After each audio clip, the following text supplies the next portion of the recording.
என்னுடைய பொண்ணு எனக்கு நிறைய மாதிரி இருக்கா, என் பொண்ணுக்கு கல்யாணம் நடக்கிறது, பையனுக்கு உபநயனம் பண்றதா இருக்கேன். அதனால நீங்க தயவு செஞ்சு கொஞ்சம் தினம் கொடுக்கும். உங்களை எல்லாரும் கண்ணன் கண்ணன்னு சொன்னா யார்கிட்ட சொன்னாலும் தாசர் கேட்டாரு. எந்த விஷயமா இருந்தாலுமே தாசர் ரொம்ப ஸ்ட்ரெயிட் ஃபார்வர்ட் இல்லையா, அதனால கேட்டாராம். இந்த மாதிரி நிறைய சம்பாதங்கள் அவர்களுக்கு நடுவுல நேர அந்த சமயத்துல இவர் சொன்னாராம், சரி நான் கடம்பறேன். அங்க சாட்சாத் மகாலட்சுமி சுரூபமா இருந்து இப்பதான் ஏறுதலையோட லக்ஷ்மிங்கிறோமே, லக்ஷ்மி மாதா சாட்சாத்காரமா இருந்தாங்கன்னா அது யாருன்னா இங்க இருக்கக்கூடிய தாசர்வாளுடைய பத்னி. சில பேர் சரஸ்வதி பாயின்னு சொல்லுவார், அடியனோட ஆச்சாரியர் லக்ஷ்மி பாயின்னு சொல்லுவார்.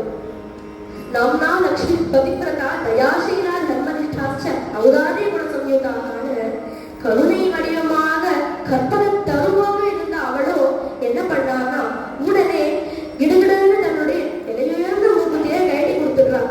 அப்போ மூக்குத்தி எங்கன்னு தாசர்வாள் அவர் அந்த பிராமணர் திரும்பி வந்து அதை காமிச்ச உடனே தெரிஞ்சதுக்கப்புறம் கேட்கிறாராம் இவள்கிட்ட.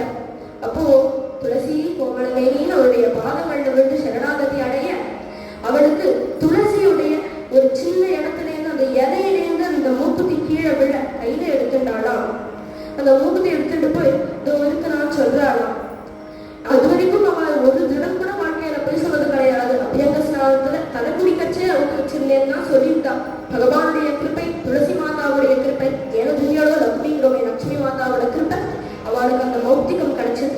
மௌத்திகத்தை எடுத்து தாசர் வாழ்கிட்ட கொடுத்தா தாசர் அதை பார்த்தாராம்.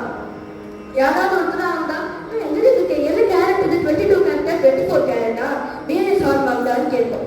ஆனா தாசருக்கு வேற என்னமோ தெரிஞ்சுதான்.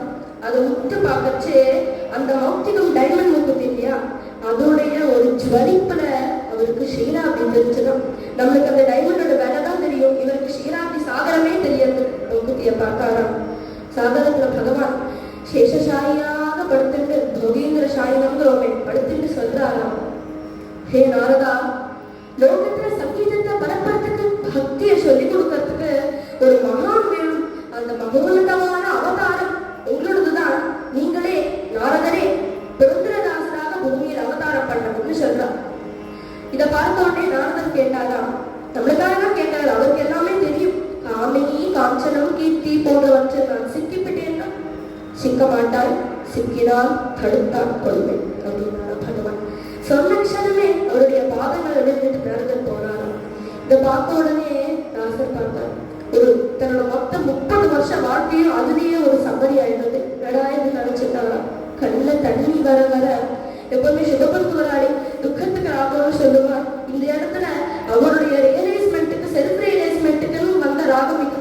சிவபந்துவராடின பாதாராம், மோசமா போயிட்டேனே பாடுறாராம். உண்மையில அவர் மோசமா போகிற பக்த ரத்தம். வாழ்க்கையில அவர் எப்படிப்பட்டவருங்கிறத நம்ம போக போகதான் பார்க்க போறோம். அவர் லஜ்ஜையை விட்டார், கையில கெஜ்ஜை எடுத்துட்டாராம். 30 வருஷம் வேஸ்ட் பண்ணிட்டா போராது, 30 வருஷத்துக்கு அப்புறம் இன்னும் வாழ்க்கை இருக்கேன்னு நினைச்சிட்டாராம். பரமாத்மாவான அந்த பகவானுடைய பற்பதங்கள் சரணாகதி அடைந்து ஒரு தைரியத்தோட கிளம்பினாராம். நம்மளால நம்ம வாழ்க்கையை விட்டு அவ்வளவு தைரியமா ஒரு க்ஷணத்துல போக முடியுமான்னா தாசரால போக முடியும். அதனாலதானே நம்ம ஒரு பக்தரத்னம்னு சொல்றோம், ஒரு சிரோமணின்னு சொல்றோம். அப்படிப்பட்ட ரத்தமான புரந்தரதாசர் பாட ஆரம்பிச்சார்.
Thank you.